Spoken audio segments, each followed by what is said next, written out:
And just going back to content, we talked about why that's important and what it's sort of done for you, but you've basically built seven figures of revenue with zero advertising, as far as I'm concerned, and almost entirely through your social content. And really, like, that's a huge distribution moat for you. And so, what can you tell founders who are just getting started today about building distribution, like, how to just get started and put one foot in front of the other? And I'm saying this while you're actually, like, right now at Create and Cultivate. I think it starts tomorrow.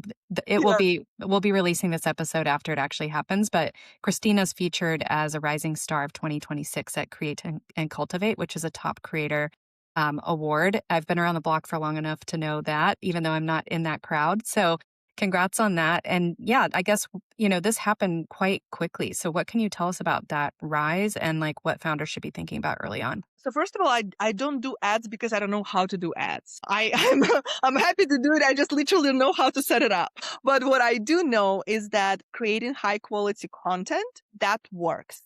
And it's an asset that works after you created it for years ahead. It's that evergreen content. One thing that I wanted to say that founders thinking about go to market, don't think that you have to make content. The key thing is that you have to do that is authentic to you, that is natural to you. And if content is not that, don't do that because people are saying that you need to be doing that. Examples, for example, Naval, when he started sharing his philosophical philosophy, right, about life and everything, people were telling him it is cringe.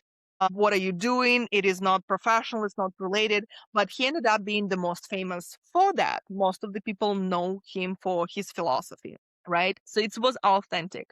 For me, I was creating content and I actually had a fear that I'm going to be famous but poor because no one buys from Instagram. So I didn't know that you can monetize that. And the unlock for me happened when I started sharing my life, the things that I truly enjoy. I love business class. I do not like flying economy for over 5 hours. And I started recording myself sitting in business class and like eating, doing makeup. I don't know. I think people feel the energy that I'm enjoying. But it just has to be authentic, what you truly enjoy. And in combination with bringing value. So whatever you enjoy, but try to bring value. So for example, in my content, it's that video with business class of Bentley, but I share real legal horror stories and I break down what happened, why, and I give real checklists and templates that I use in my practice. And many lawyers download that. Like I have many lawyers attending my webinars, they learn from me, and then they also apply to a job at Lexi because I give true value. So combination of authenticity and giving value and being visible in certain sense, whether that's your blog post, podcast, maybe it's events, maybe you really shine. Because I know some of the people, they don't do social media, but they host really high caliber dinners. But I think overall, if social media is something that you are curious, that's my advice. Be authentic, provide value. And I'm very bullish on social media. I think that's the new media. That's the new Hollywood. And as AI commoditizes a lot of the things that software, all of the things that you need to do and your knowledge, distribution, trust, that becomes a rare asset. And what social media does, and I'll tell you a crazy story. One of my followers made a tattoo on her head here with the Lexi logo. I saw that on your And I'm like, story. how in the world? I honestly got a little bit scared. I'm like, wow, people really take things to heart. Yeah. Well, that is an example how trust at scale works with social media. They see me every day, my dog, my travel, my friends, my business. Like when I record from the bed, they think that I'm their close friend, right? They can trust me. That's what social media does. And every go-to-market strategy, whether it's events, whether I don't know, billboards, you try to build awareness that you build trust. Social media is permissionless way to build trust at scale. It doesn't take money. It just takes the effort to figure out the hook, first 3 seconds, what hooks the attention. And it takes probably a year of iteration to know what works.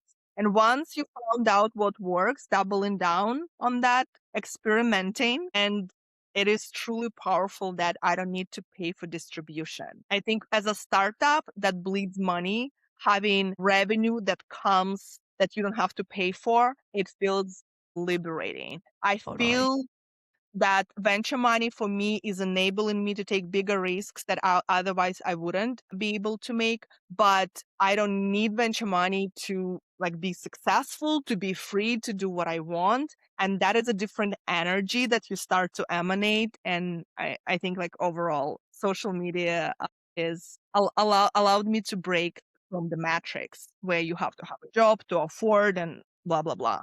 Yeah. And Create and Cultivate came out of nowhere. They sent an email. I actually didn't know about them. And I was like, is it even real? I asked my CEO agent, I'm like, what is it? Is it is it real? And they said Serena Williams, Jessica Alba got That's it. a I'm big like, deal. what is it? What is it? And I ask people like, yeah, this is a real deal. And that's another example that people are watching you that you don't know about.